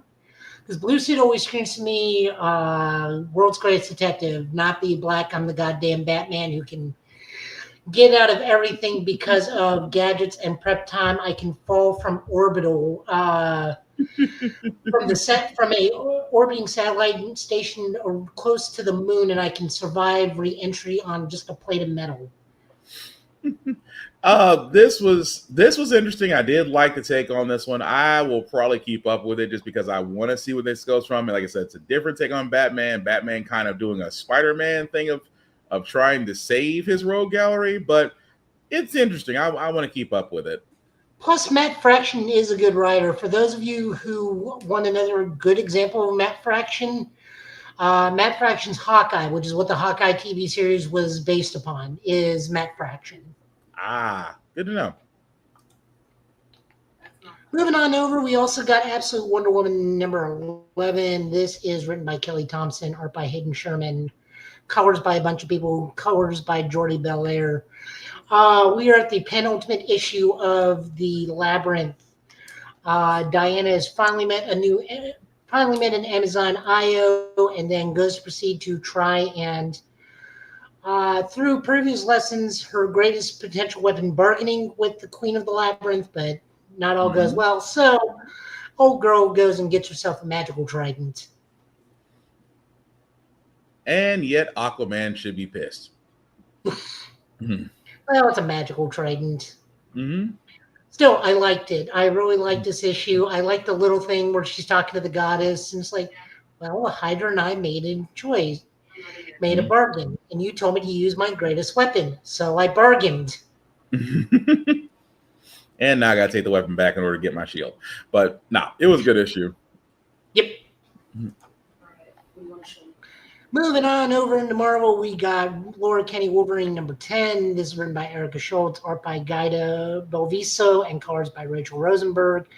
This is the finale for the Gabby arc that we got, where Gabby is taking on a bunch of vampires with Dracula's mutant son Zaris, who has the same mutant power as Cyclops, but he can control his optic blasts. They're trying to rescue her with the help of Clea from Stegra, who's kind of a vampire mage, kind of. In the grand scheme of things, they fix Gabby, and Jonathan the Wolverine is also there to help. Overall, good issue. Okay. Magic. This is the penultimate issue from Magic. Written by Ashley Allen, art by Jermaine Peralta, and colors by Arthur Helsley. They're just fighting demons still and trying to get one over on the Exemplar. The Exemplar may actually also be tied into Uncanny X-Men, because I think that one lady also comes from the same time as the lady in the Bayou. If I'm reading that right, I may be slightly wrong on that, but it's Ileana and Danny trying to get the demon out of the kid while dealing with the Exemplars. Okay.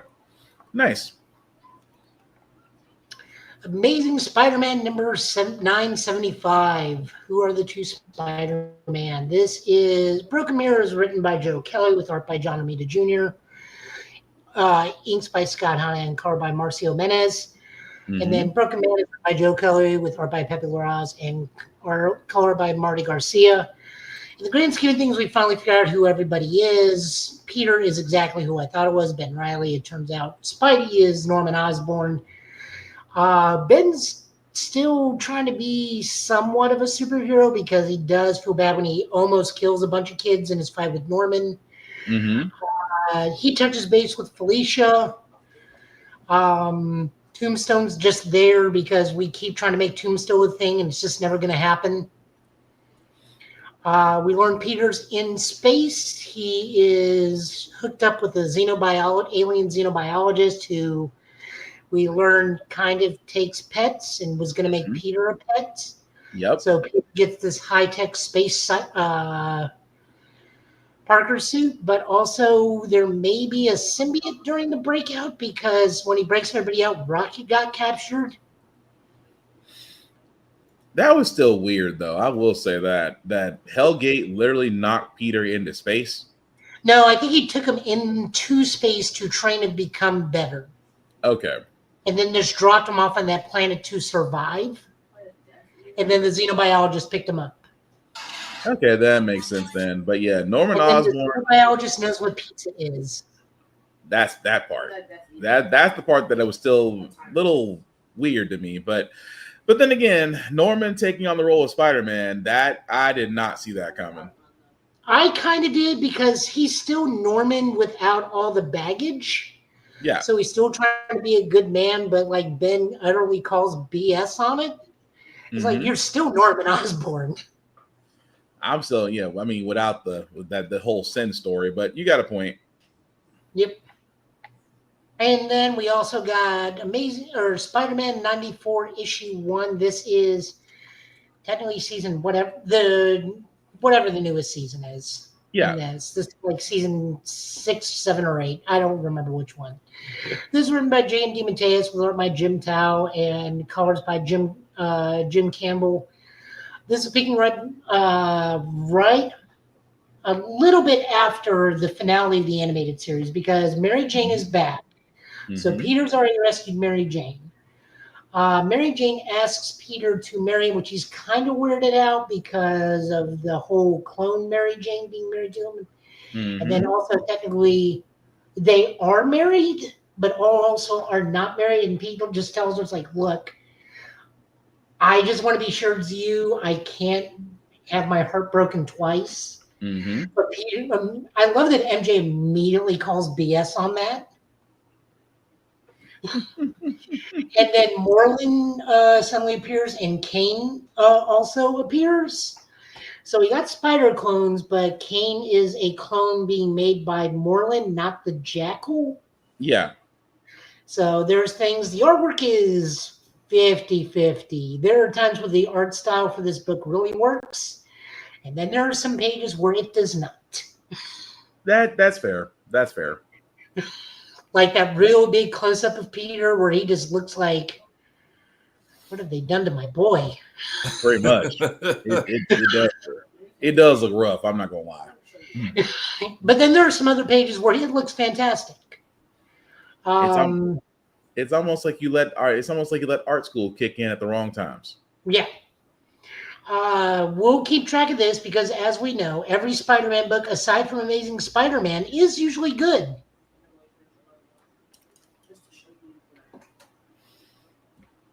That's not me being insulting. That's just a matter of fact. I said nothing. I know that look. I said nothing. I said nothing. And then we're looking at one last book, Star Trek Voyager Homecoming #1. This takes place immediately after the finale of Voyager.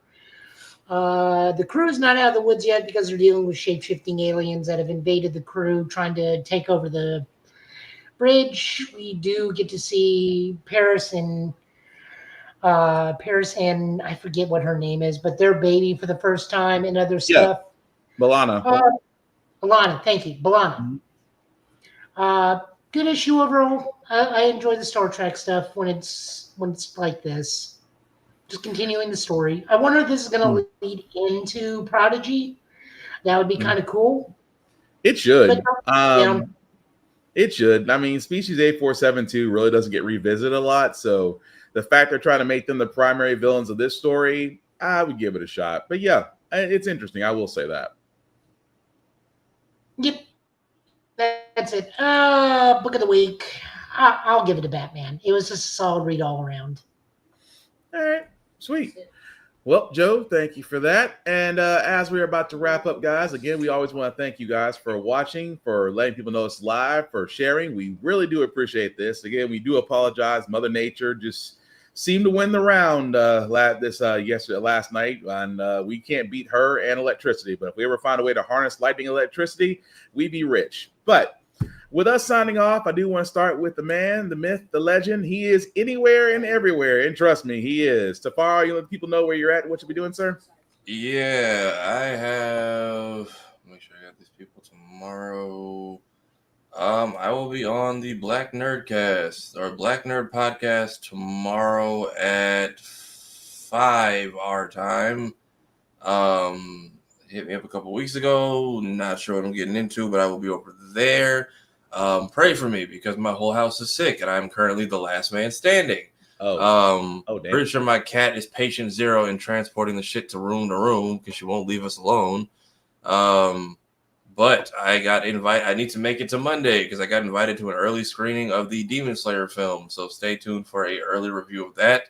I also won a Game Boy from my people at Gamers Inc. Orlando and Frankenboy Customs. So this has a special backlight. It's got a glow-in-the-dark speaker. It's got the glowy Charizard, and then Professor Oak on the back. Where what does it say? Every journey begins with a choice. Yeah, cool stuff over here. I've just finished the I did a one and done stream yesterday of the what if mode for Spider-Man 1 because it was the 25th anniversary. I'm officially done with Twilight Princess. I think the only consistent game I have right now is Code Lyoko, which I think I might be done with this week. So I'm also going to try to stream the Tokon beta, but it's already half over, so we'll see. Yeah. Because it closes tomorrow, at 9 a.m. tomorrow. So yeah, they only give us 48 hours. That's some, and then they gave a bunch of us codes at 6 this morning. So, all right, I'm gonna try to maybe stream some of the Tokon beta. I did stream the Sonic Racing Crossworld stuff. I do have a skit out about Hollow Knight and Kingdom Hearts. Potentially making another one for Monday. I might push it to next week because I have so much stuff that got landed on my plate these last 48 hours. Unboxings, shorts, stay tuned, doing things all over the place with all of the people. And this is why I say he is consistently busy and yet somehow does this with very little sleep. Thank you, sir. Joe, another busy man, because he literally is. We'll let people know what you're up to and what you'll be doing, sir. Right after this, you can find me over at Middle Tennessee Gaming because I got to go help out there. I'll be there tomorrow night. Next week, we have a competitive commander night where you can win a chance and be in a raffle to get an unlimited Black Lotus, as well as qualify for regionals. Next Saturday, you can come learn how to play Cardfight Vanguard, get a free deck and a $5 store credit to buy a pack to upgrade your deck. So, Will, bring the kids. Let them learn a trading card game.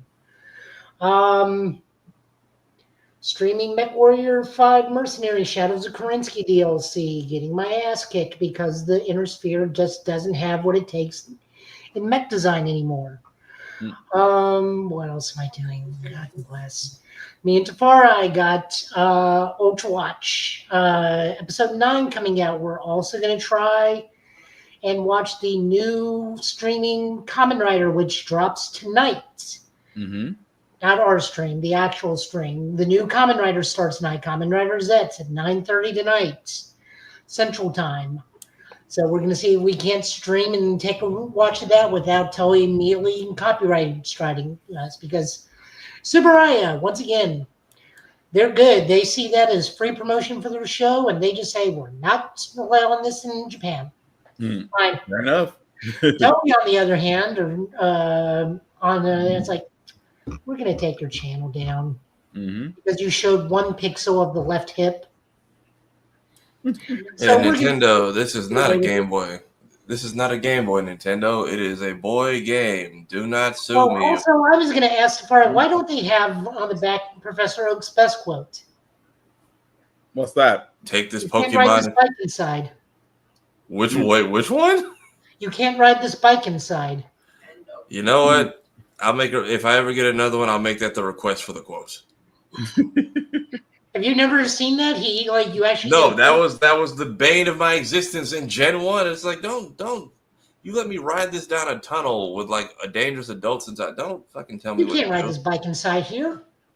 God. Yeah, that's everything I'm doing. Of course, as always, I'm go and support and donate for Middle Tennessee. It's getting really hairy out there, guys.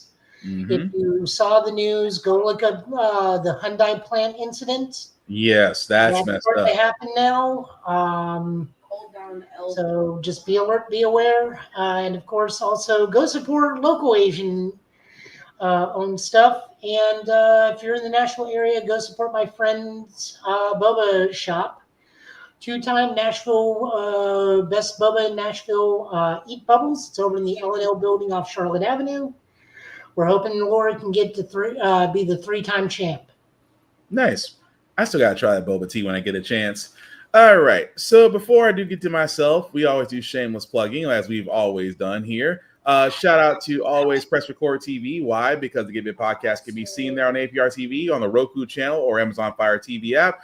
It can also be streamed from all smart devices. So definitely check out alwayspressrecord.com or APR TV. Also, check out blurstation.com, because why is another network where our content, our viewership, most importantly, our dollars should be going to. Definitely check out blurstation.com. Hit the join now button. It is $10.99 a month to stream Blur Station, and Blur Station can be streamed on all smart devices. So definitely check them out. Also, guys, please check out the Give It podcast on all socials: Facebook, YouTube, Twitch, Instagram. Pretty much with the social, you'll find us. Like, share, subscribe. We cannot do any of this without you. As for myself, Black_Spartan615 on the socials. Definitely like and follow me there. I usually talk to everybody, but just don't be weird. I don't want to start blocking folks.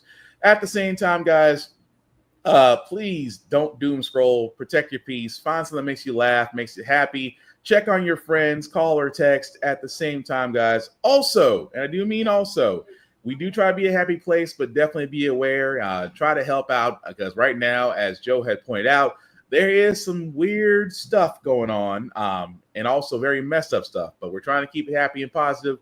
But please be aware and try to help out in your surroundings. Also, cosplay rules still apply. Respect the cosplayer at all times. Cosplay is not consent. Please wash your ass. As Tafari has pointed out, germs and cases are popping up everywhere. So please wash your ass, clean clothes. It would be most helpful. And again, talk and share, discuss your fandoms with others. Don't be a dick, and we'll all be cool. Outside of that, we will hopefully be back Friday, same Get Bit time, same Get Bit channel, with news of the week. And like we said again, guys, please take careful out there. Stay hydrated, because even though right now we're feeling like we're in a false fall, summer is still hanging around for the better part of the U.S.